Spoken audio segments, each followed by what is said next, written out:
One of the most frustrating things about starting out as a content creator is learning the editing process. If you're feeling stuck, fret not, because I'm going to share a method that will make editing the easiest and fastest part of your podcast process. Are you feeling called to share your faith online, but overwhelmed by the technical side of things? Or maybe you have incredible ideas, but struggle to turn them into captivating content? You're not alone. I'm Justin Collard, host of Content Creation for Christian Creators, where I make it my goal to equip you with the skills and strategies you need to make the gospel go viral. Join me each week as I explore topics like choosing the right platform, building your audience, clarifying your message, and creating an online ministry that stays true to your Christian values. I'll help you craft content that ignites hearts, build a thriving online ministry, and reach a wider audience with your message. So, stick around, and together, let's make the gospel go viral.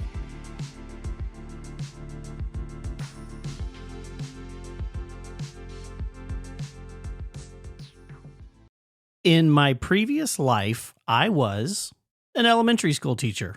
Don't know if you'd be able to tell that by just listening to my podcast, but specifically, I was a fifth grade reading teacher, and the thing I always told everyone as to why I became a fifth grade teacher specifically is because I liked that fifth graders, number one, could zip up their own pants. Number two, they knew when they were going to throw up. And number three, a fifth grader can take my sarcasm and sense of humor without crying every time, just a few tears here and there. But all jokes aside, fifth grade in the state that I taught in was a big year. And in my district, it was the last year before their transition into middle school. So they were the big kids on campus. But it was also the year that passing the state test in reading and math really mattered. If they didn't meet the standard, they had to go through a ton of hoops, as well as the threat of being held back. State testing and the undue pressure put on teachers is one of the main reasons that I left public education, but that is for a different podcast. And anyway, one of the things we did every single year in an effort to make the students more lighthearted around test time was to film some silly videos. And for a while, it was really popular in the elementary school world to do song parodies. So I embarrassingly have some videos of myself and my other coworkers lovingly performing a test song to Macklemore's Thrift Shop. And yes, it was as cringy as it sounds. And then another year, I personally got way too ambitious in my video editing and producing skills, and I wrote out an entire script for a Star Trek themed test prep video. And what I wanted in this Star Trek video was truly way out of my league. Like, I had no possible, I didn't have the skill set really to even pull this thing off. And I certainly didn't have the video editing chops to make it happen. I had to learn so many things. I remember I had to learn lighting. I didn't have a budget for lighting. I had to figure out green screening, and I just had paper for that. I had to learn how to edit a big, long production and color grading because my lighting and my shots were awful, and everything else that came with never having recorded and produced and filmed and edited something this big in my life before. And that one Star Trek project, that thing took hours, but it did get made. Not the most beautiful thing you've ever seen in the world, but the students thought it was funny and it encouraged them, and that's all that really mattered at the end of the day when I made those types of videos. But I think that's where my love-hate relationship with editing was originally born. Editing's never really been something that excites me. I hear other content creators talk about how editing is like the thing that they enjoy doing, and even though they've outsourced it or whatever, like sometimes they come back to it. That isn't how I feel about editing even today. I think that original foray with Star Trek is where my love-hate relationship with editing was born, because I felt like the software, which was not my skill level, was the beast and held me back from creating what I really wanted.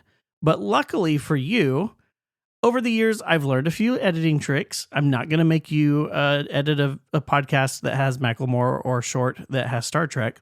But if you like me are struggling with editing, I hope that this process and workflow that I'm about to share with you makes this your easiest podcast production task ever. So here's some pre-work for you. You need to choose a tool and learn it. When we're talking about podcasting tools, there are really some specific ones. So if you're doing audio only, You'll want to choose GarageBand. There's another one. I'm sorry. It starts with an A and I forgot, and I'm recording live, so I'm not going to go look it up. I'll put it in the show notes for you. But there's one that works on Windows. They're both free. Pick one and stick with it. If you have a Mac, just go with GarageBand. It's built in. I'm literally recording it on GarageBand. This podcast right now is being recorded on GarageBand. It's super simple to learn. There's tons of videos online that you can watch to teach you how to use it, because you have to really understand the nuances of a tool in order to learn how to use it really, really well, right? And I would even tell you, like, don't watch too many videos, because then you're going to be like, oh, I don't know how to turn all the knobs and EQ all the, like, don't worry about any of that. Open up the program, type out a few words on a piece of paper, and just like record yourself and just practice and have fun. Here's why. I don't want you to get caught in the weeds of the opinion of the people making the video, or feel like you're so inadequate that you don't have the skill to record. Everybody can hit record in GarageBand and the other app on Windows. You just need to sit down and start talking. Now, when it comes to audio editing, like I said, that's GarageBand. Oh, I did include it in my notes. Good. So GarageBand is with a Mac, and Audacity, that's the one. Audacity, if you are a Windows user. See, shows you how much I don't use Windows. And again, they're both free. They work. You could pay for a program if you want, but you're not going to use any of the features when you're just getting started. So like I said, pre-work, pick one of those and use it. Now, I kind of alluded to this before, but when I say learn the editing program, I don't actually mean learn everything there is to know about the software. I'm speaking to myself here. I like to watch videos and figure everything out before I actually do something, and my planning turns into planning only and never any action. So I'm trying to save you from that pain. Here are the things that you really need to know how to do in your software. First, make sure that the right microphone is recording. If you're using your phone, then it's just going to be on your phone. But if you bought a microphone and you've got it plugged into your computer through USB or XLR or whatever you chose to do, you want to make sure that the right microphone's recording. It'd be really a shame if you spent $100 on a microphone and you ended up using like some sort of crummy internal mic. The second thing you need to know is how to hit record. I know this sounds silly, but there's a lot of different ways to hit record, and one of the most frustrating things in the world is to be speaking into a microphone, thinking that you're recording. You get to the end and you have the best possible speech you ever could have made, or the best podcast you ever could have spake into existence, and you didn't hit record and none of it was saved, and it really makes you just want to like throw everything in the trash. So I want to save you from that frustration. Know how to hit record, know what it looks like when the program is recording. I'm looking at GarageBand right now, and it's got a bright red bar with all my audio and my voice going through it that shows me that I'm recording, so I know that it is live. The third thing you need to know is how to adjust your audio levels. Now, there's a lot of different things that go into this. That's the actual volume that you're hearing whenever you're recording, which is supposed to mimic what it's going to sound like when you export the file. The level of your microphone, you need to at least understand that green is good, yellow is and red is it's too high and it's going to sound terrible. So you can turn down your microphone levels and things like that. And especially if you're adding in any music for an intro or something, you want to make sure that the music is not louder than your words. The fourth thing you need to understand on how to do in your software is how to cut and delete mistakes. I record as I go. That's a podcast that I've released previously. And so one of the things that I do is if I make a mistake, I can stop the recording, go back. I can cut where I want the audio to stop at the best point, delete the mistake or the yawn or whatever. I am yawning a lot today and it's driving me crazy. Delete that clip and then just hit record again. And it's like I never messed up in the first place. So you'll need to know how to do those things. And the fifth thing you need to learn is how to export the audio. When you export the audio, that's simply the fancy term for you turn the audio file into a final product that you can then upload to your podcast host. Super important that you know how to do that. Lots of different settings. You don't really have to worry about them right now. Just export it into whatever the standard file is in your software, and it will be a-okay. That's it. Those are the only things that you need to learn how to do. And if you know how to do those things in your editing setup, you are well on your way to being a pro podcast editor. So what's next? Well, once you learn your tools, you will need to actually do some work before recording day. Remember, this episode is all about how to make podcasting editing easier. The easiest thing that you can do is be prepared. So you need to make recording day simple. Make it to where it is something that is not going to have any barriers, because I know I record after I get off of work. Sometimes I'm just like, man, I don't want to go record. I know that it's ready, but whatever. It's just some sort of mental block that I have. The easier you make it, the more likely you are to stay consistent, which is one of the biggest keys. So on recording day, you need to make sure that all recording day is a day where you take your script and you record it, and that's it. Usually in one take. And yes, I do include the occasional mistake. You heard me forget the name of Audacity earlier, so I left that in there because I'm a human making a podcast, and it doesn't have to be perfect because we're all Christians trying to help each other grow, right?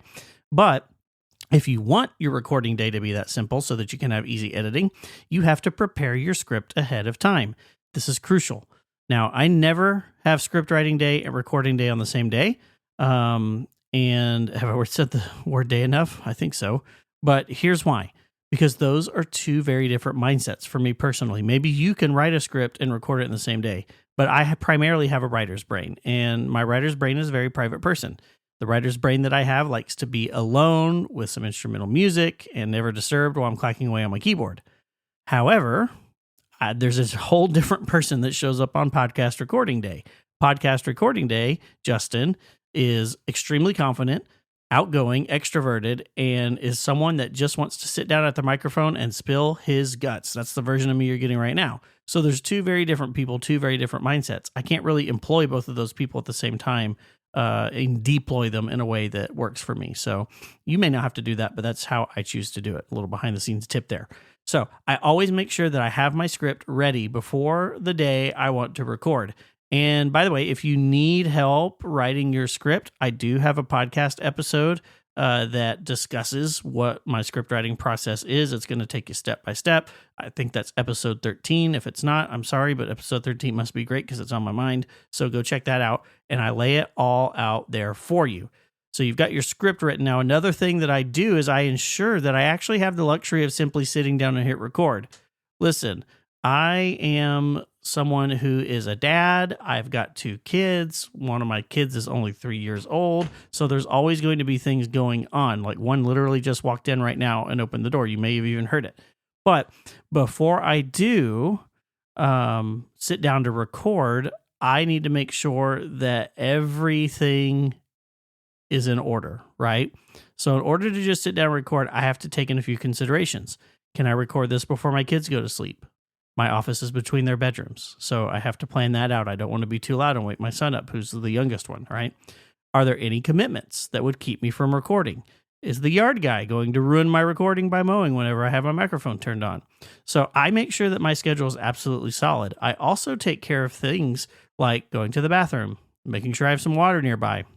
If I get choked up, I don't want to have to take off my headphones and shut the mic down and walk away for a minute. I want everything right with me so that when I sit down to record, I don't really have to do anything else. I want to sit there and I want to record until it's done.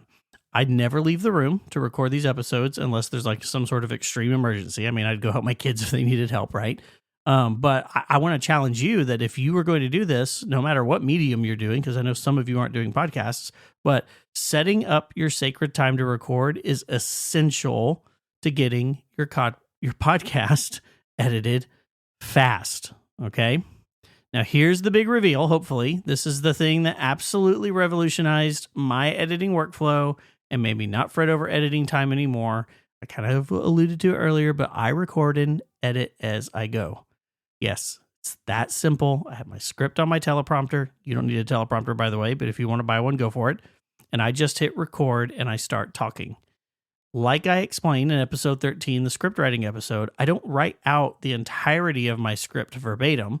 I just write out certain sections. So it's not even a full fleshed out script. So once I get to my bullet point section, if I stumble over my words, I'm not going back after I did, take 1, take 2, take 3 and finding all those takes and editing that stuff out. That takes too much time. Simply stop where I'm at. I go into the GarageBand, I delete the mistake that I made, and I hit record from that point again, and I try a second time. And by the time I've read through the script, the podcast is edited. It's done. I don't really have to do anything else. All I have to do is hit the export button and then upload it to Buzzsprout, and that's it. So when you first start, it's going to take you a minute to set up your systems and to figure out your scripts. I'm not going to lie and tell you that it's something that I just poof came up with all of a sudden, because I didn't. This is a multi-month, year-long plus process that I've been developing to sit down and do this. But the key that I want you to understand is if you don't sit down and start practicing recording your podcasts and getting stuff out there and going through the systems and the routines, you're not going to know what to fix and to perfect. And you're not even going to know if you like doing podcasting or content creation, period, because some people sit down and do it and they absolutely hate it. So that's the one reason I told you to really know those 5 things about your software so that you can edit as you go. But even like after just 2 recording or editing sessions using this method, I promise you're never going to want to look back because it simply makes editing so easy. And I cannot wait to hear what you create using it. All right, Christian content creators, that's all for today. And I hope this episode inspired you to take action and create something amazing for the glory of God. Don't forget to share your content with the hashtag #MakeTheGospelGoViral. And if you're loving the show, please leave a rating and review on whatever podcast app you're listening to us on, because your support helps us reach more creators just like you. So until next time, keep creating and keep sharing the love of Christ.